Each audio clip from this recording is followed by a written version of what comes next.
அதிமுக ஆட்சிக் காலத்தில் சிறுநீரகம் திருட்டு தொடர்பான புகார் ஆவணங்கள் காவல்துறையில் சமர்ப்பிக்கப்பட்டுள்ளதாக எடப்பாடி பழனிசாமியின் விமர்சனத்திற்கு அமைச்சர் மா சுப்பிரமணியன் பதிலடி கொடுத்துள்ளார்.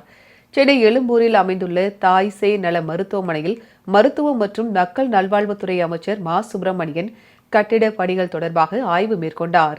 பின்னர் செய்தியாளர்களை சந்தித்த அவரிடம் நாமக்கல் மாவட்டத்தில் சிறுநீரகம் திருடப்பட்ட விவகாரம் தொடர்பான கேள்வி எழுப்பப்பட்டன. அதற்கு பதிலளித்த அமைச்சர் மா சுப்பிரமணியன், அதிமுக ஆட்சிக் காலத்தில் இதுபோன்ற சம்பவம் தொடர்பான புகார் ஆவணங்கள் காவல்துறையில் சமர்ப்பிக்கப்பட்டுள்ளதாக கூறினார். சிறுநீரகம் திருட்டு தொடர்புடைய நபர்கள் மீது சட்டப்படி நடவடிக்கை எடுக்கப்படும் என்றும் தெரிவித்தார்.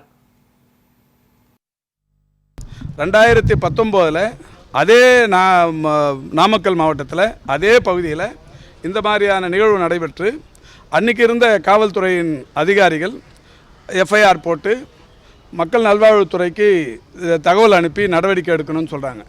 நடவடிக்கையும் இல்லை, நடவடிக்கை எடுக்க அனுப்பின பேப்பரும் இல்லை. ஆனால் காவல்துறையின் அதிகாரிகள் பேப்பர் மட்டும் நாங்கள் வாங்கி வச்சுருக்கிறோம். அதே ஊரில் தான் இப்போ நடந்திருக்கு.